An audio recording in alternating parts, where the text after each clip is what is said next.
నమస్కారం అహల్య న్యూస్ కి స్వాగతం. తిరుమల లడ్డు తయారీకి ఉపయోగించిన కల్తీ నెయ్యి అంశం రాజకీయాలు లేదా ఏ మతానికి లక్ష్యంగా చేసుకోవడానికి సంబంధించినది కాదని ఏపీ ఉప ముఖ్యమంత్రి పవన్ కళ్యాణ్ అన్నారు. ఇది విశ్వాసం, జవాబుదారీతనానికి సంబంధించినదని ఆయన చెప్పారు. తిరుమల శ్రీవారి లడ్డు ప్రసాదంలో ఉపయోగించిన నకిలీ నెయ్యి వివాదంపై AP deputy CM Pawan Kalyan ఒక వీడియో విడుదల చేశారు. సోషల్ మీడియా మాధ్యమం ఎక్స్ ఖాతాలో సదరు వీడియో పోస్టు చేశారు. తిరుమల లడ్డు తయారీ ఉపయోగించిన కల్తీ నెయ్యి అంశంపై CBI SIT special investigation team దర్యాప్తు నివేదికల గురించి పవన్ ఈ వీడియోలో వివరించారు. ఈ అంశం రాజకీయాలకు లేదా ఏ మతానికి లక్ష్యంగా చేసుకోవడానికి సంబంధించింది కాదని, ఈ విషయంలో ప్రమేయం ఉన్నవారిని చట్ట ప్రకారం జవాబుదారీగా చేస్తారని, న్యాయం జరిగే వరకు ఎన్డీఏ ప్రభుత్వం ఈ విషయాన్ని కొనసాగిస్తుందని పవన్ తన వీడియో సందేశంలో పేర్కొన్నారు. ఇలాంటివి ఒక మాట మాట్లాడాలి అంటే చాలా ఆలోచించి దీన్ని ఎలాంటి పర్యవసనాలు ఎదుర్కోవాల్సి వస్తుంది ఇవన్నీ ఆలోచించే మేము మాట్లాడతాం. 2019 నుంచి 2024 వరకు వారి పాలనలో, వైసీపీ పాలనలో చాలా సంఘటనలు జరిగినాయి.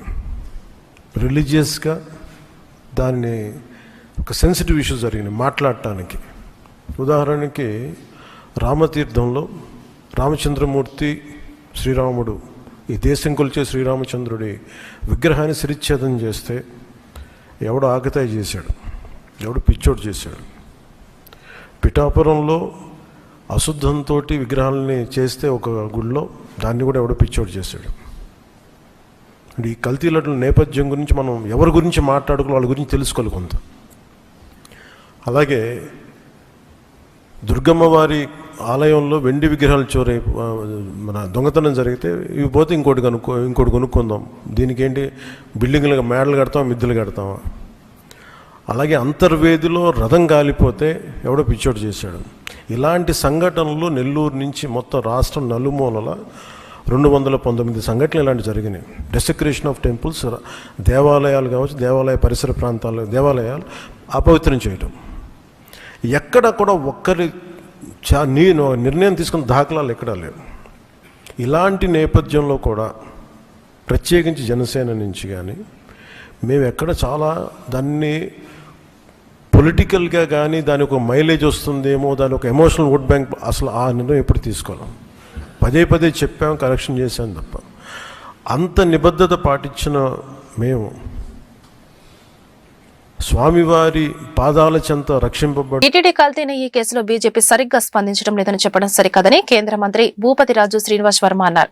శనివారం ఆయన మీడియాతో మాట్లాడుతూ వైసీపీ నేతల్లా తాము అమ్మనా బూతులు తిట్టాలా అని ప్రశ్నించారు. కల్తీ నెయ్యి విషయంలో పెద్ద ఎత్తున అవకతవకలు జరిగాయని ఆయన ఆరోపించారు. బోలే బాబాకు అసలు పాల ఉత్పత్తి లేదని, పాలు సేకరించలేదని, డైరీ లేదని, కానీ సింథటిక్ నెయ్యి చేశారని విమర్శించారు. జగన్ క్లీన్ చిట్ ఇచ్చినట్లు చెప్తున్నారని, కానీ ఎవరిచ్చారో చూపించారని కేంద్ర మంత్రి సవాల్ విసిరారు. టీటీడీలో టెండర్ల నిబంధనలో పెద్ద ఎత్తున మార్పులు చేశారని శ్రీనివాస్ వర్మ ఆరోపించారు. ఆ నెయ్యితోనే స్వామివారికి దీపం పెడతారని, హారతి ఇస్తారని, అలాంటి నెయ్యిని కల్తీ చేశారని ఆయన అన్నారు. 2022లోనే రిపోర్ట్ ఇస్తే ఎందుకు చర్యలు తీసుకోలేదని ప్రశ్నించారు. అర్హత లేని వారికి ఎలా నెయ్యి కాంట్రాక్ట్ ఇస్తారని నిలదీశారు. 1 లీటర్ పాలు కూడా సేకరించిన వారికి నిబంధనలను మార్చేసి ఎలా కాంట్రాక్ట్ ఇచ్చారని ఆగ్రహం వ్యక్తం చేశారు. జంతువుల కొవ్వు కలిసిందని ఎన్డీబీ రిపోర్ట్ ద్వారా బయటపడిందన్నారు. సిట్ తుది నివేదికలో ఆ రిపోర్ట్ ను ట్యాంపరింగ్ చేసి ఉంటే అలా చేసిన వారికి శిక్ష తప్పదని మంత్రి శ్రీనివాస్ వర్మ హెచ్చరించారు. కల్తీ నెయ్యి విషయంలో పెద్ద ఎత్తున అవకతవకలు జరిగాయనేటి మాట వాస్తవం. ఇందులో అనుమానమే లేదు. బీజేపీకి ఇంకో వైఖరి కూడా లేదు. సాక్షాత్తు సుబ్బారెడ్డి గారు మాట్లాడారు, అప్పుడు టీటీడీ చైర్మన్గా ఉన్నటువంటి సుబ్బారెడ్డి. జంతు కొవ్వు పదార్థాలు కలవలేదు, వేరే రసాయనాలతో కలిసినవి, లేకపోతే పామాయిల్ కలిసింది, వేరే రసాయనాలతో కలిసినటువంటి కల్తీ జరిగిందని వైసీపీ నాయకులు ఒప్పుకుంటున్నారు. పర్చేజింగ్ కమిటీ సభ్యులు ఒప్పుకుంటున్నారు. మేము స్వచ్ఛమైనటువంటి నెయ్యి వాడేమనేటువంటి విషయాన్ని వారు కూడా మాట్లాడటం లేదు. ఎందుకంటే జంతు కొవ్వు పదార్థాలు వాడారనేటువంటి విమర్శ కూటమి చేయలే, బీజేపీ చేయలే, చంద్రబాబు నాయుడు గారు చేయలే, పవన్ కళ్యాణ్ గారు చేయలే. ఏదైతే నేషనల్ డైరీ డెవలప్మెంట్ బోర్డు ఉన్నదో ఎన్డీడీబీ, వారు ఇచ్చినటువంటి నివేదిక, వారు చెప్పారు ఇందులో కల్తీ జరిగింది, జంతు కొవ్వు పదార్థాలు వాడారు. అదే ఏది కలిసినా తప్పే. అదొక మన యొక్క పవిత్రమైనటువంటి ఒక నమ్మకం తిరుపతి లడ్డూ మీద, ఒక విశ్వాసం. దీన్ని నీరుగార్చి టెండర్ నిబంధనలను మార్పులు తీసుకొచ్చి ఈ నెయ్యిని సప్లై చేసేటువంటి కాంట్రాక్ట్ నువ్వు బోలే బాబాకి ఇచ్చావు. ఆ బోలే బాబాకి ఎక్కడ ఒక లీటర్ డైరీ లేదు, పాలను సేకరించలేదు. దీని వెనకాల ఆంతర్యం ఏమిటనే విషయం మనం ఆలోచించి, ఎవరంటే టీటీడీ బోర్డు చైర్మన్గా ఉన్నటువంటి అధ్యక్షుడు ఎవడండి, లేకపోతే పర్చేజ్ కమిటీలు ఎవరున్నారండి? మరి వీరి బాధ్యత లేకుండా పోతుందా అని అడుగుతున్నాను నేను. కాబట్టి ఇప్పుడు రాజకీయాల్లో స్కిన్ కాపాడుకోవడానికి రకమైనటువంటి ప్రయత్నాలు చేయాలి. 2047 నాటికి వికసిత భారత నిర్మాణ లక్ష్యంగా బడ్జెట్ ఉందని కేంద్ర మంత్రి రామ్మోహన్ నాయుడు అన్నారు. రాజమహేంద్రవరంలో మీడియాతో మాట్లాడిన ఆయన వికసిత భారత దిశగా ప్రధాని మోదీ నాయకత్వంలో ఎన్నో సంస్కరణలు చేశారని చెప్పారు. రాజకీయాలు పక్కన పెట్టి 120 కోట్ల మంది భవిష్యత్తును నిర్దేశించే విధంగా యువత ఆశయాలు, ఆకాంక్షలు ప్రతిబింబించేలా బడ్జెట్ నిర్మాణం సాగిందని పేర్కొన్నారు. వచ్చే 20 ఏళ్లు 7% వృద్ధి రేటు కొనసాగించేలా నిర్మలా సీతారామన్ బడ్జెట్ రూపొందించారని చెప్పారు. రాష్ట్ర రైల్వే ప్రాజెక్టులకు 10,134 కోట్లు, అమరావతి కోసం 1,120 కోట్లు బడ్జెట్ లో కేటాయించారని తెలిపారు. కేంద్రం సాయంతో కూటమి ప్రభుత్వం అనేక విజయాలు సాధించిందన్నారు. ఈ విజయాలు మరో 20 ఏళ్లు కొనసాగాలని ఆకాంక్షించారు. రాష్ట్రానికి బలమైన పునాదులు పడుతున్నాయని, పండ్లు కాసే సమయానికి కసాయికి అప్పగించవద్దని విజ్ఞప్తి చేశారు. పోలవరం నిర్మాణం సకాలంలో పూర్తి చేసేందుకు కేంద్రం నిధులు ఇస్తుందన్నారు. విశాఖ స్టీల్ ప్లాంట్ జనవరిలో 52 కోట్ల లాభాలు సాధించిందని గుర్తు చేశారు. 2047 లక్ష్యం మనం పెట్టుకున్నాం. ఈ లక్ష్యం మనం సాధించాలనంటే తీర ప్రాంతంలో ఉన్నటువంటి నగరాలు, ఆ ప్రాంతం తాలూకు అభివృద్ధి చాలా కీలకంగా మారబోతుంది. ఇప్పటికే మనం పోర్టులు చాలా అత్యధిక శాతం మనం నిర్మించుకుంటున్నాం, ఇంకా భవిష్యత్తులో కూడా నిర్మిస్తాం. ఈ 18 నెలల్లోనే రాష్ట్రంలో కూడా చంద్రబాబు నాయుడు గారు ముఖ్యమంత్రి అయి పవన్ కళ్యాణ్ గారి తాలూకు సహకారంతో ఎంత అద్భుతంగా ఒక తీర ప్రాంతంలో ఉన్నటువంటి విశాఖపట్నం నగరం ప్రపంచంలోనే పెట్టుబడులకు ఏ రకంగా వేదిక అయిందో మనం అందరం ప్రత్యక్షంగా చూసాం. సో ఒక తీర ప్రాంతం ఇంత పెద్ద ఎత్తున అభివృద్ధి చెందుతున్నప్పుడు సిఐఎస్ఎఫ్ కానీ, లేకపోతే కోస్టల్ గార్డ్ కానీ, జనరల్ పోలీసింగ్ కానీ, వీళ్ళందరితో పాటు సామాన్యులు కూడా ఆ యొక్క భద్రతా భావంతో ముందుకు రావాలనే ఆలోచనతో ఈ యొక్క సైక్లథాన్ని మొదలుపెట్టడం జరిగింది. ఈసారి విశేషం ఏంటంటే ఈ సిఐఎస్ఎఫ్ టీంలో సగానికి సగం మంది మహిళలు కూడా ఉన్నారు. అందులో చాలా మంది మన ఆంధ్రప్రదేశ్ రాష్ట్రానికి సంబంధించిన వారు ఉన్నారు. సో ఎక్కడికక్కడ సక్సెస్ఫుల్గా అవుతుంది. 22వ తేదీన ఇది కొచ్చిన్లో ఆఖరి కార్యక్రమం ఇది పెట్టుకున్నారు. చాలా సక్సెస్ఫుల్గా జరుగుతుంది. దీనికి విశాఖపట్నం పోర్ట్ ట్రస్ట్ కూడా సపోర్ట్ చేశారు. వాళ్ళకు కూడా నా అభినందనలు తెలియజేస్తున్నాను. మరి చంద్రబాబు నాయుడు గారు కూడా చెప్పారు, ప్రధానమంత్రి గారి తాలూకా చేతుల మీద ఆ యొక్క భోగాపురం ఎయిర్పోర్ట్ కూడా మనం ప్రారంభించుకోవాలని, అలాగే ఆంధ్రప్రదేశ్ రాష్ట్రంలో భోగాపురం ఎయిర్పోర్ట్తో పాటు ఈ సంవత్సరం మరొక 3 కొత్త టెర్మినల్ కూడా ప్రారంభించుకోబోతున్నాం. విజయవాడ ఎయిర్పోర్ట్లో కొత్త టెర్మినల్, రాజమండ్రి ఎయిర్పోర్ట్లో కొత్త టెర్మినల్, అలాగే కడప ఎయిర్పోర్ట్లో కూడా కొత్త టెర్మినల్. ఈ 3 టెర్మినల్స్ కూడా పూర్తి చేసుకుని రాష్ట్రంలో సివిల్ ఏవియేషన్. మాజీ మంత్రి వైసీపీ నేత బొత్స సత్యనారాయణ తాజాగా ప్రభుత్వంపై తీవ్ర విమర్శలు చేశారు. వివిధ అంశాలపై ప్రభుత్వం వివరిస్తున్న తీరు సరైనది కాదని ఆయన వ్యాఖ్యానించారు. ముఖ్యంగా కమిటీలు, దర్యాప్తుల వ్యవహారంలో స్పష్టత లేకుండా రాజకీయంగా వ్యవహరిస్తున్నారని ఆరోపించారు.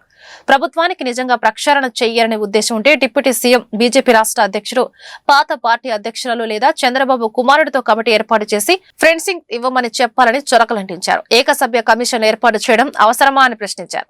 శ్యామలారావును ప్రక్షాళన కోసం నియమించారని, ఎన్డీడీబీ, ఎన్డీఆర్ఐ ల్యాబ్ నివేదికలు ఉన్నాయని గుర్తు చేశారు. ఆ తర్వాత అదే అంశంపై కోర్టుకు వెళ్లడం ఎందుకని ప్రశ్నించారు. మన స్వాములైన ఈ ప్రజలకి ఇలాంటి ప్రవర్తనను చాలా దురదృష్టకరం. నేనేదో ప్రతిపక్షం కాబట్టి మాట్లాడుతున్నానే కాదు, దయచేసి రాష్ట్ర ప్రజలందరినీ ఆలోచించమని కోరుతున్నాను. ఇలాంటి నీచమైన సంస్కృతి, ఇలాంటి వాటిని మొత్తాసు పలకడం, ఇలాంటి కార్యక్రమాలు చేయడం ఇది తగదు.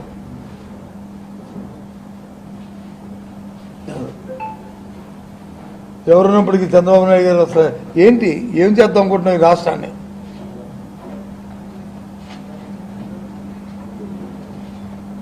ఏంటి కారణం? ఈ సంఘటనకి ఎందుకు జరిగింది? కొన్ని ఏదో ఈ వీధిలో ఉన్న వాళ్ళు ఏదో వచ్చారు, లేదా ఈ వార్డులో ఉన్న వాళ్ళు వచ్చారు, లేదా ఈ సెంటర్లో ఉన్న వాళ్ళు వచ్చారు, ఏదో క్షణికావసరం ఏదో చేశారు, ఏదో మాట్లాడంటే కాదు. విజయవాడ నుంచి లేకపోతే ఇంకో జగ్గేపేట నుంచో, విజయవాడ నుంచో, లేకపోతే పక్కనున్న మచిలీపట్నం నుంచో, అంత దూరం నుంచి అల్లరి మొక్కలు వచ్చి ఈ రకంగా పెట్రోల్ బాంబులు యాసిడ్ బాంబులు వేసి ఇంట్లో ఉన్న వాళ్ళందరినీ కూడా జరగకూడదు జరిగితే అదే మీ ఆలోచన విధానం ఏంటి? చెబుతున్నాను సార్, అడుగుతున్నాను, రాష్ట్ర ప్రజలందరినీ కూడా ఆలోచన చెప్పిన అడుగుతున్నాను. పెట్రోల్ బాంబు వేసి ఒకటి కాదు 2-3 వేసి వాళ్ళు ఇష్టారాజ్యంగా టీవీలో మనం అందరం చూసాం, కర్రలతో కొట్టడం, వీటితో పట్టడం, టీవీలో అందరం చూసాం. ఈ కాగితాలు కాదు, ఈ కాగితాలు కాదు, ప్రత్యక్షంగా టీవీలో చూసాం. మనం చూస్తే మీరు వచ్చి కేసు పెట్టి కేసుకు వచ్చి 20 మందికి బెయిల్ ఇచ్చేస్తారా? ఎందుకు పెట్టారు కేసు? ఏం కేసు పెడతారు? పెట్రోల్ బాంబు వేస్తే కేసు ఏం పెడతారు? వసుంధర డైమండ్స్ రూఫ్ సంప్రదాయ కలెక్షన్ ప్రదర్శన మగువల మనసు దోచుకునేలా ఉందని గుంటూరు పశ్చిమ ఎమ్మెల్యే గల్లా మాధవి అన్నారు. గుంటూరులోని ది క్యాపిటల్ హోటల్ నందు ఏర్పాటు చేసిన వసుంధర డైమండ్ రూఫ్ ఎగ్జిబిషన్ ను ఎమ్మెల్యే గల్లా మాధవి శనివారం లాంఛనంగా ప్రారంభించారు.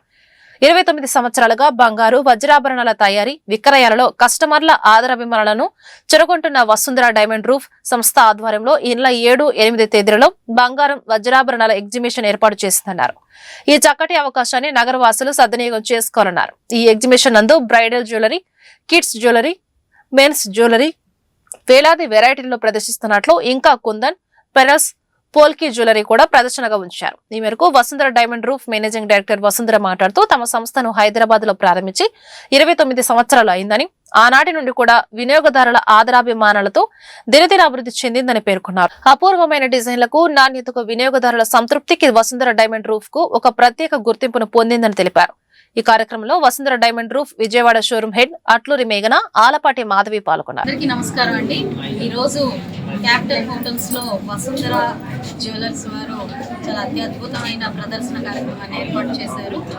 డైమండ్, గోల్డ్ జ్యువెలరీ, అదేవిధంగా పోల్కీ డిజైన్స్ తో కాంటెంపరీ స్టైల్స్ మొత్తం కూడా మనకి పరిచయం చేయడానికి ఈరోజు ఇక్కడ ఈ క్యాపిటల్ హోటల్స్ లో 2 రోజుల పాటు, అంటే ఇవాళ రేపు ఈ యొక్క కార్యక్రమం జరుగుతోంది. ఎగ్జిబిషన్ అనేది జరుగుతుంది.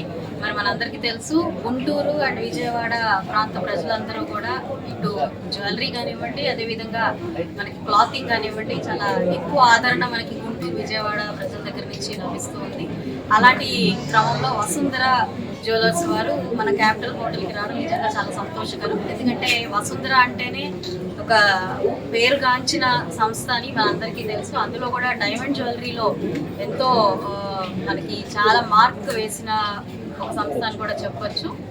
కౌంట్లెస్ టేల్స్ ఆఫ్ ప్రీషియస్ అనే ఒక క్యాప్షన్తో వారు 20 ఇయర్స్ నుంచి కూడా 29 ఇయర్స్ నుంచి కూడా మనకి సర్వీస్ అందించడం, అందులో కూడా ఎంతో స్పెసిఫికేషన్స్ మనం ఒక్కొక్క ఆర్ట్ వర్క్ లాగా అనిపిస్తూ ఉంది. ఏ జ్యువెలరీ తీసుకున్నా కూడా చాలా కీన్ అబ్జర్వేషన్తో ఇప్పుడు కాంటెంపరీగా మన మహిళలు కోరుకుంటున్న, లేదంటే పీపుల్ కోరుకుంటున్న ఆలోచనల్ని కూడా అందులో ఫ్యూజన్ చేస్తూ అటు కొత్త తరాన్ని ఇటు పాత తరాన్ని ఎక్కడా కూడా అసలు మనకి ఏమంటారు డిసప్పాయింట్ చేయకుండా చాలా చాలా చక్కగా జ్యువెలరీని దగ్గరుండి మరి డిజైన్ చేసి అందించడం చాలా చాలా బాగుంది. మరి ఈరోజు వివాహ కలెక్షన్తో మరి ఈ 3 months కూడా మనకి పెళ్ళిళ్ళ సీజన్ ఉంది. సో వివాహ కలెక్షన్తో చాలా హెవీ జ్యువెలరీ దగ్గర నుంచి కూడా లైట్ జ్యువెలరీ దాకా అండ్ విత్ వెరీ కాంటెంపరీ స్టైల్స్తో డిజైన్ చేసి ఎక్స్క్లూజివ్గా ఈరోజు మనకి మంచి మంచి అవన్నీ కూడా తీసుకురావడం, ఆర్ట్మెన్షిప్ అంతా కూడా కనిపిస్తూ ఉంది వసుంధర జ్యువెలర్స్ వారివి. యాజ్ యూజువల్ మన గుంటూరు ప్రజలందరూ ఎలా అయితే ఆదరిస్తారో నేను ఐ వెల్కమ్ ఎవ్రీబడి. వీళ్ళని ఆదరించాలి, ముందుకు తీసుకెళ్ళాలి. And I'm happy to say that even I'm also one of the customers of Vasundhara. And thank you very much for giving me the opportunity. మన దగ్గర ఈరోజు మాధవి గారు ఉన్నారు, ఆల్పాటి రాజేంద్ర గారి సతీమణి గారు, అదేవిధంగా వసుంధర గారు ఉన్నారు, ఈ వసుంధర జ్యువెలర్స్ అధినేత. చాలా చాలా సంతోషంగా ఉంది మనకి ఈ యొక్క ఎగ్జిబిషన్కి విజిట్ చేసి ఈ యొక్క అన్నీ కూడా ఈరోజు చూసే ఒక అవకాశం కూడా కలిగింది. అండ్ దగ్గరుండి ప్రతిదీ కూడా ఎవ్రీ డీటెయిల్ వాళ్ళు ఎక్స్ప్లెయిన్ చేసిన విధానం కూడా చాలా చాలా బాగుంది. అందరూ కూడా ఈ ఎగ్జిబిషన్ని సద్వినియోగపరచుకొని ఈ పెళ్ళిళ్ళల్లో అందరూ అలా చాలా ఆనందంగా ఉంది. And Guntur, Vijayawada and whole of Andhra అందరికీ కూడా జ్యువెలరీ అంటే చాలా ఇష్టము అండ్ వసుంధర జ్యువెలరీ అంటే మరీ ఇష్టం. సో మా క్లయింట్స్ అందరూ కూడా ఇప్పటికీ 29 ఇయర్స్ 25 ఇయర్స్ బ్యాక్ క్లయింట్స్ అందరూ ఇంకా వాళ్ళ దగ్గర ఉన్న వస్తువుల్ని బాగా ఎంజాయ్ చేస్తారు. వచ్చి మీరు అప్పుడు మేము తీసుకున్న వస్తువు ఇవాళకి ఇంకా మాకు బాగుంది, మాకు ఇంకా ఇవాళ వేసుకోవాలనిపిస్తుంది అని అంటారు. అది నాకు చాలా ఆనందం ఇస్తుంది. ఎందుకంటే ఎప్పుడు ఉన్నా ఏదైనా తయారు చేసినా నేను ఎప్పుడు అది నోటీస్లో పెట్టుకుంటాను. మనకి ఎప్పటికీ అది జనరేషన్స్కి వెళ్ళాలి. పాడు చేసే వస్తువులు కాదు కదా ఇవి. బట్టలు కూడా కాదు, మనం మంచి బట్టలు కూడా దాచిపెట్టుకుంటాం. పెళ్లి వస్తువులని, పెళ్లి చీరలని అన్నీ కూడా దాచిపెట్టుకుంటాం. అలా దానికన్నా కూడా ఇది జ్యువెలరీ అనేది సంథింగ్ వెరీ ప్రెషియస్, తరతరాలు వెళ్ళే వస్తువా and it has value and every time value పెరుగుతూనే వస్తుంది. లాస్ట్ టైం సెప్టెంబర్లో హోస్ట్ చేసాం మేము ఇక్కడ. అప్పుడు కూడా మా వసుంధర డైమండ్ రూఫ్ అండి.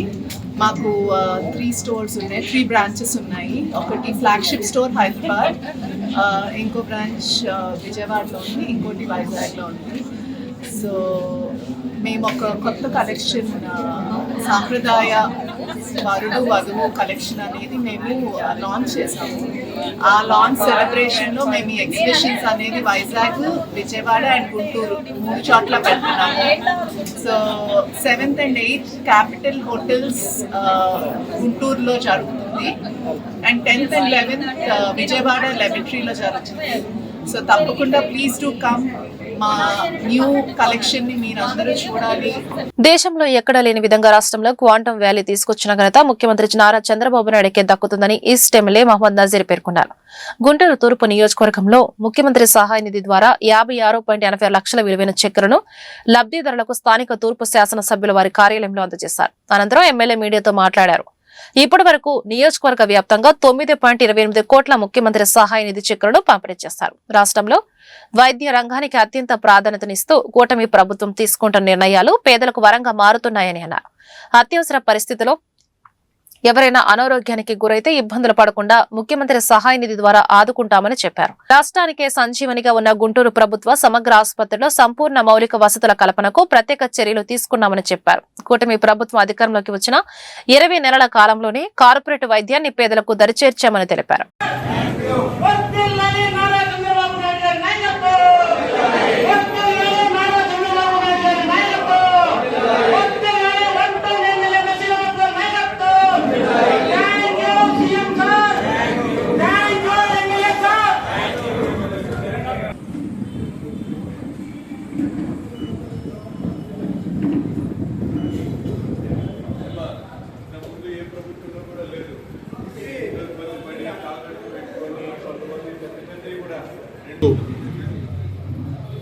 గౌరవ ముఖ్యమంత్రి గారి సహాయ నిధి ద్వారా రాష్ట్రంలో వేలాది మందికి, ముఖ్యంగా ప్రభుత్వ ఆసుపత్రిలో సదుపాయం లేనటువంటి వైద్యాన్ని ఈరోజు కార్పొరేట్ హాస్పిటల్లో అందిస్తూ వారికి ఆర్థికంగా ఆ కుటుంబాలన్నీ కూడా ఇబ్బంది పడేటువంటి ఆలోచనతో ఈరోజు పెద్ద ఎత్తున రాష్ట్ర వ్యాప్తంగా దాదాపు 4,000 కోట్ల రూపాయలతో ఇప్పటికే ముఖ్యమంత్రి గారి సహాయ నిధి ద్వారా విరివిరిగా సహాయం అందించినటువంటి పరిస్థితులు. ముఖ్యంగా గుంటూరు తూర్పు నియోజకవర్గంలో ఇప్పటికీ దాదాపు 1,27 రూపాయలు ఈ 18 నెలల కాలంలో కూటమి ప్రభుత్వం ఏర్పడిన తర్వాత దాదాపు ఈ ప్రాంతంలో అనేక మంది పేద ప్రజలకు, మధ్యతరగతి ప్రజలకు వైద్యానికి అయ్యేటువంటి ఖర్చులను రీయింబర్స్ చేసేటువంటి కార్యక్రమాన్ని ఈ ప్రభుత్వం చేయడమే కాకుండా ముఖ్యంగా ప్రభుత్వ ఆసుపత్రుల మౌలిక వసతులను అభివృద్ధి చేసేటువంటి దాంట్లో 19,000 కోట్ల రూపాయల బడ్జెట్ పెట్టడం, దాంతోపాటు ప్రతి ఒక్క అవసరాన్ని గుర్తించి ముఖ్యంగా మారుమూల గ్రామాల్లో కూడా వైద్య సదుపాయాలను పెంచేటువంటి విధంగా ప్రభుత్వ ఆసుపత్రికి సంబంధించినటువంటి డాక్టర్స్ని దాదాపు 3,000 మందిని సూపర్ స్పెషాలిటీ డాక్టర్స్ని నియమించేటువంటి కార్యక్రమం కూడా ఈరోజు ఈ ప్రభుత్వం చేస్తున్నటువంటి పరిస్థితులు ఉన్నాయి. కేవలం సంక్షేమమే కాకుండా మనందరికి కూడా తెలుసు, రాష్ట్రం అభివృద్ధి చెందాలనేటువంటి ఆలోచనతో దేశంలోనే కాకుండా ప్రపంచంలో ఎక్కడ లేనటువంటి విధంగా క్వాంటమ్ వ్యాలీని ఈరోజు మన రాష్ట్రానికి తీసుకొస్తున్నటువంటి ఘనత కేవలం చంద్రబాబు నాయుడు గారిది, కూటమి ప్రభుత్వానిది. ఎందుకంటే దేశంలోనే మొదటిసారి, ఎందుకంటే క్వాంటమ్ అనేది సూపర్ కంప్యూటర్ ఇప్పుడు దాకా భారతదేశంలో ఎక్కడ లేనటువంటి పరిస్థితులు, ఒక దార్శనికుడిగా, ఒక ముందు చూపు కలిగినటువంటి నాయకుడిగా ఆనాడు హైటెక్ సిటీ ఏర్పాటు చేసి సైబరాబాద్గా మార్చినటువంటి ప్రదేశాలు అయితే ఈరోజు అమరావతి ప్రాంతంలో పెద్ద ఎత్తున దాదాపు 90,000 కోట్ల రూపాయల పెట్టుబడితో 133 క్యూబిక్ డేటాని సేకరించేటువంటి మెగా కంప్యూటర్ని ఈరోజు అమరావతికి పరిచయం చేయడమే కాకుండా ఈరోజు క్వాంటమ్ ఏదైతే ఉందో భారతదేశానికి కాదు ప్రపంచానికి దిక్సూచుకున్నటువంటి క్వాంటమ్ వ్యాలీని మన ఆంధ్ర రాష్ట్రంని తీసుకుని వచ్చినందుకు గౌరవ ముఖ్యమంత్రి గారికి హృదయపూర్వకమైనటువంటి ధన్యవాదాలు తెలుపుతా ఉన్నాం. ఈరోజు ఈ క్వాంటమ్ వ్యాలీ రావడంతో ప్రపంచ పటంలో అమరావతి అనేది ఒక మహానగరంగా క్వాంటమ్ వ్యాలీ ద్వారా వేలాది ఉపాధి కల్పించేటువంటి ఉద్యోగాలు కల్పించేటువంటి అవకాశం ఉన్నటువంటి సందర్భంగా ముఖ్యమంత్రి గారి దూరదృష్టికి ముఖ్యమంత్రి గారి ఆలోచన విధానానికి రాష్ట్రంలో ఉన్నటువంటి ప్రతి ఒక్క వ్యక్తి కూడా అది గౌరవించాల్సినటువంటి అవసరం ఉందని చెప్పి ఈ సందర్భంగా తెలియజేస్తూ మాజీ మంత్రి అంబటి రాంబాబు పైన వారి కుటుంబ సభ్యులపైన మరియు ఇంటిపైన కార్యాలయం పైన తెలుగుదేశం పార్టీ నాయకులు చేసిన దాడిని ఖండిస్తున్నామని కాపు నాయకులు అన్నారు. అంబటి రాంబాబు కుటుంబ సభ్యులను పరామర్శించేందుకు వైసీపీ మాజీ మంత్రి అమర్నాథ్ ఆధ్వర్యంలో ఉమ్మడి విశాఖ జిల్లా నుండి 350 కార్లలో 1000 మంది పైగా కాపు నాయకులు రావడం జరిగింది. అంబటి రాంబాబు కుటుంబ సభ్యులను కలిసి జరిగిన సంఘటన గురించి వారు తెలుసుకుని వారికి వైఎస్ఆర్ కాంగ్రెస్ పార్టీ అండగా ఉంటుందని ఎలాంటి భయపడాల్సిన అవసరం లేదని ధైర్యాన్ని నింపారు. అనంతరం వారు మీడియాతో మాట్లాడారు. కాపు నాయకుడు అంబటి రాంబాబు పైన కర్రలతో రాళ్లతో దాడి చేయడం అన్యాయమని అన్నారు. కేంద్ర మంత్రి పెమ్మసాని చంద్రశేఖర్, ఎమ్మెల్యే గల్లా మాధవి వారి కార్యకర్తలను రెచ్చగొట్టే విధంగా మాట్లాడి అంబటి రాంబాబు పైన వారి ఇంటిపైన దాడి చేయడం దుర్మార్గమని అన్నారు. అంబటి రాంబాబు ఇంటిపైన 8 గంటల పాటు దఫాదఫాలుగా దాడులు జరుగుతుంటే పోలీసులు అక్కడే ఉండి చోద్యం చూస్తున్నారని మండిపడ్డారు. పులి 2 అడుగులు వెనకకు వేసింది అంటే సమయం వచ్చినప్పుడు ఆ పులి దాటికి తట్టుకునే శక్తి మీకు ఉండదని హెచ్చరించారు. అన్ని రోజులు ఒకేలా ఉండవని మీరు గుర్తు పెట్టుకోవాలని హెచ్చరించారు. మొన్న జరిగినటువంటి ఘటనలో విచిత్రం ఏంటంటే ప్రేరేపించింది వాళ్ళే, తిట్టింది వాళ్ళే, ఇంటి మీదకి వచ్చింది వాళ్ళే, ఇల్లుని తగలబెట్టాలని చెప్పి చూసింది వాళ్ళే, పార్టీ కార్యాలయాన్ని ధ్వంసం చేసింది వాళ్ళే, రాంబాబు గారిని హత్య చేయాలని చెప్పి చూసింది వాళ్ళే, తిరిగి కేసు పెట్టింది కూడా వాళ్ళే. చివరికి ఇందులో అనుభవిస్తుంది ఎవరనంటే రాంబాబు గారు జైలు జీవితాన్ని అనుభవిస్తూ ఉన్నారు. దేనికేనంటే ఈ ప్రభుత్వాన్ని ప్రశ్నించినందుకు. ఈ ప్రభుత్వాన్ని గడిచినటువంటి 20 మాసాలుగా ఆయన అనేక వేదికల మీద, అనేక ప్రసంగాల్లో, ఆయన అనేక పత్రికా సమావేశాల్లో ఈ ప్రభుత్వాన్ని, ప్రభుత్వం చేస్తున్నటువంటి కుట్రలను, కుతంత్రాలను, ప్రజలకు చేసినటువంటి మోసాలని ప్రశ్నించినందుకు వారికి ఇచ్చినటువంటి బహుమతి ఇది. గడిచినటువంటి 20 మాసాలుగా కూటమి ప్రభుత్వం వచ్చిన తర్వాత ఇచ్చినటువంటి ఏ ఒక్క హామీని నిలబెట్టుకోక తిరిగి కొత్త ప్రచారాన్ని, తిరుమల లడ్డూకు సంబంధించినటువంటి ప్రచారాన్ని ప్రజల్లోకి తీసుకుని వచ్చి రాజకీయంగా ఒక కుట్ర చేయాలని, తద్వారా రాజకీయంగా లబ్ధి పొందాలని చేసినటువంటి ప్రయత్నంలో భాగంగా ప్రతి ఒక్కరికి కర్మ అనేటువంటిది ఉంటుంది. ఆ కర్మ అనేటువంటిది రుచి చూపించినప్పుడు మనం చేసినటువంటి పాపాలన్నీ కూడా బయటపడతాయి. అందులో భాగంగానే వారు చేసినటువంటి తప్పుడు ప్రచారం, ఇందులో జంతువుల కొవ్వు కలిసిందని, పంది కొవ్వు కలిసిందని, గొడ్డు కొవ్వు కలిసిందని, ఫిష్ ఆయిల్ కలిసిందని చెప్పి లేనిపోయినటువంటి తప్పుడు ప్రచారాన్ని చేసి తీరా జరిగినటువంటి ఎంక్వైరీలో ఎక్కడా కూడా అటువంటి విషయాలు లేవని చెప్పి అన్ని కమిటీలు రిపోర్ట్ ఇచ్చిన తర్వాత ఎక్కడ ప్రజల నుంచి స్పందన వస్తుంది, మన మీద తిరుగుబాటు వస్తుంది అన్నటువంటి ఉద్దేశంతో ఒక ప్రచారాన్ని తీసుకొని వచ్చారు. జగన్మోహన్ రెడ్డి గారి మీద, వైఎస్ఆర్ కాంగ్రెస్ పార్టీ మీద లేనిపోయినటువంటి ప్రచారాలు చేసి, అందు మీద ఫ్లెక్సీలు వేసి, రాష్ట్రంలో అన్ని ప్రధాన కూడళ్లలో కూడా ఈ ఫ్లెక్సీల్ని ప్రదర్శించి రెచ్చగొట్టేటువంటి కార్యక్రమం చేస్తే పెమ్మసాని గారి ఆదేశాల మేరకు మన గల్లా మాధవి గారి ఆధ్వర్యంలో, ఆవిడ పర్యవేక్షణలో, పోలీసు వారి సహకారంతో జరిగినటువంటి ఈ హత్యాయత్నాన్ని పార్టీలకు అతీతంగా అందరూ ఖండిస్తుంటే ఆవిడ తిరిగి మరుసటి రోజు ప్రెస్ మీట్ పెట్టి లైవ్లో బెదిరింపులకు దిగారు. నేను మళ్ళీ వస్తాను, మీ ఇంటికి పరామర్శకి వచ్చే వాళ్ళు ఆస్తులు అమ్ముకోవాలి అని ఆవిడ లైవ్లో కూర్చుని మా కుటుంబ సభ్యుల్ని ఆవిడ హెచ్చరిస్తున్నారు. దీన్ని ఎలా చూడాలో నాకు అర్థం కావట్లా. ఒక పక్కనేమో నేను సారీ అడగడానికే వచ్చానని చెప్తున్నారు, ఒక పక్కనేమో పరామర్శ అనే పదాన్ని ఉపయోగిస్తున్నారు. అంటే సారీ అడగడానికి వస్తే పరామర్శ ఎందుకు ఉంటుందండి? అంటే మీరు ఇండైరెక్ట్గా మళ్ళీ దాడి చేస్తాను అని చెప్పి మీరు హెచ్చరిస్తున్నారు మమ్మల్ని. మీరేమనుకుంటున్నారు? గల్లా మాధవి గారిని నేను సూటిగా అడుగుతున్నా, మీరు మొదటిసారిగా ఎమ్మెల్యేగా గెలిచారు, మీకు ఇంత అధికార అహంకారం పనికి రాదు. మీరు వ్యవస్థల కన్నా పవర్ఫుల్ అనుకుంటున్నారా? న్యాయ వ్యవస్థ కన్నా, పోలీసు వ్యవస్థ కన్నా మీరు పవర్ఫుల్ అనుకుంటున్నారా? మీరు శాసనసభ్యులు కావచ్చు, సీఎం కావచ్చు, మినిస్టర్ కావచ్చు, వ్యవస్థలకు లోబడి పనిచేయాలనే ఇంకితం మీకు లేదా అని నేను ఈ సందర్భంగా నేను ప్రశ్నిస్తున్నాను ఆవిడని. అలాగే పెమ్మసాని గారు, ఆయన చాలా చదువుకొని దేశ విదేశాలు తిరిగి ఆయన తిరిగి రాజకీయాల్లోకి వస్తున్నారు అంటే నిజంగా పార్టీలకు అతీతంగా ఒక ఎడ్యుకేటెడ్ పర్సన్గా ఆయన ఏదో ఇక్కడ ఉన్నటువంటి బురద రాజకీయాల్ని ప్రక్షాళన చేస్తారని నేను అనుకుంటే, జనం కూడా అనుకుంటే ఆయన ఇక్కడ ఉన్నటువంటి బురద రాజకీయాలను ఇంకా భ్రష్టు పట్టించే విధంగా ఆయన ఆలోచన విధానం ఉండడం చాలా దురదృష్టంగా నేను భావిస్తున్నాను. అలాగే ఆఫీసుకి ఇంటికి నిప్పు పెడతారా? ఆఫీస్కి ఇంటికి నిప్పు పెట్టారు, పక్కనున్న ఇళ్లకి ఆ నిప్పు అంటుకుంటే మొత్తం పక్కన ఇళ్లలో ఉన్నటువంటి సామాన్య ప్రజానికం వాళ్ళకి ఇబ్బంది కలుగుతుందనే విచక్షణ మీరు కోల్పోయారా? కక్షతో మీ కళ్ళు మూసుకుపోయినాయా అని నేను ప్రశ్నిస్తున్నాను. ఇదే సందర్భంలో ఆవిడ నన్ను అడుగుతున్నారు, మీ పిల్లలకి ఏం మెసేజ్ ఇస్తున్నారు మీరు? మీ నాన్నగారు ఇలా మాట్లాడుతుంటే దీన్ని మేము ఊరుకుంటే మీరు ఏం మెసేజ్ పంపిస్తున్నట్టు ముందు తరాలకి అని అంటున్నారు. నేను ఆవిడని సూటిగా అడుగుతున్నా, మీరేమి మెసేజ్ ఇస్తున్నారు మీ పిల్లలకి? న్యాయాన్ని మీ చేతిలోకి తీసుకోమని మీరు మెసేజ్ ఇస్తున్నారా? వ్యవస్థల్ని కంట్రోల్ చేయమని మీరు మెసేజ్ ఇస్తున్నారా? అవతలి వారు తప్పు చేస్తే అంతకు మించిన తప్పు మీరు చేయండి అని మీ పిల్లలకి మీరు మెసేజ్ ఇస్తున్నారా?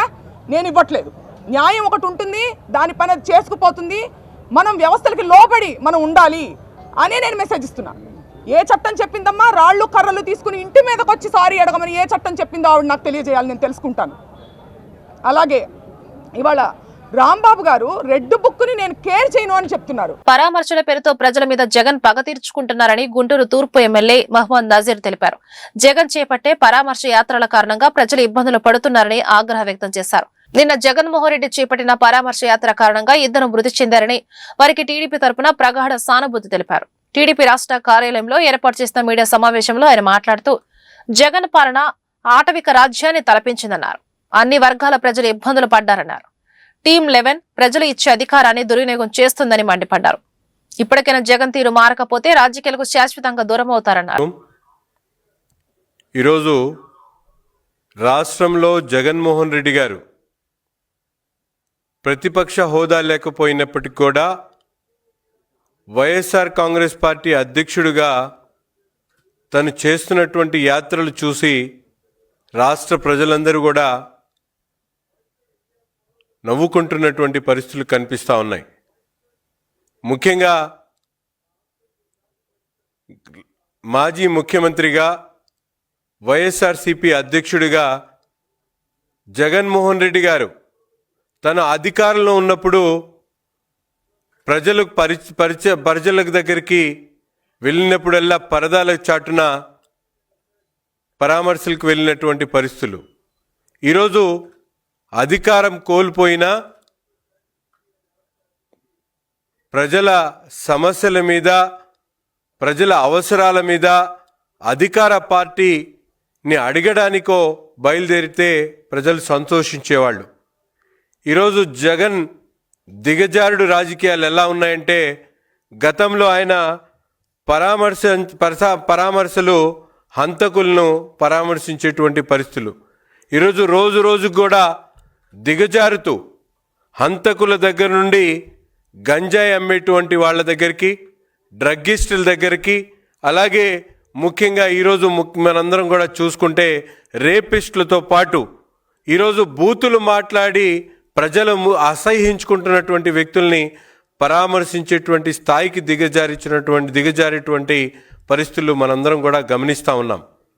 ఈరోజు జగన్మోహన్ రెడ్డి గారు ఎక్కడ ఓదార్పు యాత్ర పేరుతో లేకపోతే పరామర్శ యాత్రల పేరుతో యాత్రలు మొదలు పెడితే అక్కడ ఏ విధంగా ప్రజలు ఇబ్బందులు పడతా ఉన్నారో మనందరం కూడా గమనించాల్సినటువంటి అవసరం ఉంది. ఈరోజు అటవిక రాజ్యంకి ఎలా ఉంటుందో జగన్ పాలన మనందరికీ కూడా ఒక అర్థమైనటువంటి పరిస్థితులు. ముఖ్యంగా కులం చూడం, మతం చూడం అంటూ ఈరోజు ప్రశ్నించినటువంటి ప్రతి ఒక్కరి వారి మీద కూడా దాడి చేసి తన రాజ్యంలో ఏ విధంగా ప్రజలు ఇబ్బంది పెట్టాడో మనందరికీ కూడా తెలుసు. రూల్ ఆఫ్ లాతో ఎక్కడ కూడా పని లేకుండా రాష్ట్రాన్ని గుంటూరు జిల్లా కాకమాన మండల పరిధిలో గుట్టు చప్పుడు కాకుండా గంజాయి విక్రయిస్తున్న ముఠాను పోలీసులు అరెస్టు చేశారు. ఈ మేరకు గుంటూరు సౌత్ డీఎస్పీ భానోదయ మీడియాకు వివరాలను వెల్లడించారు. నిందితులు ఒరిస్సా, విశాఖపట్నం ఏజెన్సీ ప్రాంతాల నుంచి గంజాయిని రహస్యంగా జిల్లాకు తీసుకువస్తున్నారు. ఇలా తీసుకొచ్చిన గంజాయిని మచిలీపట్నం, బాపట్ల, చీరాల పరిసర ప్రాంతాల్లోని యువతకు, ఇతరులకు విక్రయిస్తున్నట్లు విచారణలో తేలింది. పక్కా సమాచారంతో దాడి చేసిన కాకుమాన పోలీసులు నిందితులను అదుపులోకి తీసుకున్నారు. అరెస్టైన నిందితుల వద్ద నుండి సుమారు 4 కేజీల గంజాయిని పోలీసులు స్వాధీనం చేసుకున్నారు. ఈ కేసులో నిందితులతో పాటు ఒక మైనర్ బాలుడు కూడా ఉన్నాడని, అతడిని నిబంధనల ప్రకారం జూవైనల్ హోమ్ కు తరలించినట్లు డీఎస్పీ తెలిపారు. Guntur south sub division Kakumanu police station పరిధిలో ఒక గంజాయి కేసుకు సంబంధించి పలువురు ముద్దాయిల్ని మేము అదుపులోకి తీసుకొని ఇంట్రాగేషన్ చేయడం జరిగింది. అయితే పోయిన సంవత్సరం 20/12/2025 తారీఖున కాకుమాను ఎస్ఐ అయినటువంటి ఏకనాథ్ తన సిబ్బందితో సాయంత్రం బాపట్ల ఇంకా కాకుమాను రోడ్డు దగ్గర బీట్ వేస్తూ వెహికల్స్ తనిఖీ చేయడం జరిగింది. అలా చేస్తున్న క్రమంలోనే ఒక ఆటో అకస్మాత్తుగా ఆపిన ఆటోలో ఉన్న జనాలిద్దరూ కూడా దూకి పారిపోతుంటే ఆ ఆటోలో ఉన్న ఒక జువినల్ని, ఒక 18 సంవత్సరాలు లోపు వ్యక్తిని పట్టుకోవడం జరిగింది. అతని బ్యాక్ ప్యాక్ ఏదైతే ఉందో అందులో మాకు 3.5 కిలో గాంజా దొరికింది. వెంటనే అతన్ని పట్టుకొని ఇంటరాగేషన్ చేస్తే తెలిసిన విషయం ఏంటంటే అతను ఒరిస్సా, విశాఖపట్నం ఏరియా నుంచి గాంజాని తీసుకొని వచ్చి బాపట్లకి వెళ్ళి బాపట్లలోని ఇంకా మచిలీపట్నం ఏరియాలో విక్రయిస్తున్నట్టు తెలిసింది.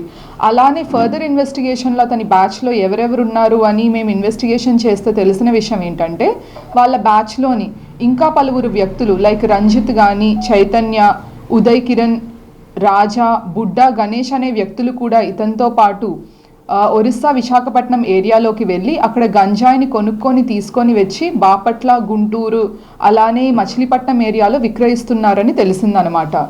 అయితే ఈ విధంగా వీళ్ళు చేయటానికి కారణం ఏంటంటే అక్కడ తక్కువ రేట్కి కొనుక్కొని వచ్చి వీళ్ళు చిన్న చిన్న ప్యాకెట్స్గా చేసి ఇక్కడ లోకల్ వాళ్ళకి సప్లై చేస్తున్నారు. అలానే లోకల్లో ఉన్న మిడిల్ మెన్కి కూడా వీళ్ళు సప్లై చేయడం జరిగింది. A1 జువినల్ ముద్దాయిని మేము జేజేబీ బోర్డుకి పోయిన సంవత్సరం 20 డిసెంబర్న తరలించడం జరిగింది. వేరాజ్ మిగిలిన ముద్దాయిలైనటువంటి ఈ చైతన్య, ప్రతాప్, ఉదయ్ కిరణ్ అలానే రాజా, బుడ్డా, గణేష్ని నిన్న సాయంత్రం 6:30 గంటలకి మన బాపట్ల ఇంకా పెదనందిపాడు వెళ్ళే రూట్లో ఎస్ఐ ఇంకా ఇన్స్పెక్టర్ వాళ్ళ టీం వీళ్ళని పట్టుకొని అరెస్ట్ చేయడం జరిగింది. ఇవాళ వీళ్ళని మనం రిమాండ్కి కూడా తరలిస్తున్నాం. అలానే మీరు చూసినట్టయితే ఇక్కడ 4 కిలో గాంజా కూడా వాళ్ళ దగ్గర నుంచి సీజ్ చేయడం జరిగింది. ఇంటాక్ట్ ప్రాపర్టీని మెజిస్ట్రేట్ కోర్టు ముందు ప్రొడ్యూస్ చేస్తున్నాం. అలానే మా ఎస్పీ గారి పర్యవేక్షణలో పలు కార్యక్రమాలు జరుగుతున్నాయి. అందులో భాగంగానే సంకల్పం కార్యక్రమం కూడా జరుగుతుంది. ఇందులో భాగంగానే ఎన్ఫోర్స్మెంట్తో పాటు అవగాహన సదస్సుల్ని కూడా వేరియస్ కాలేజెస్లో, స్కూల్స్లో చేయడం జరుగుతుంది. ఈ వార్తలు ఇంతటితో సమాప్తం. నమస్కారం.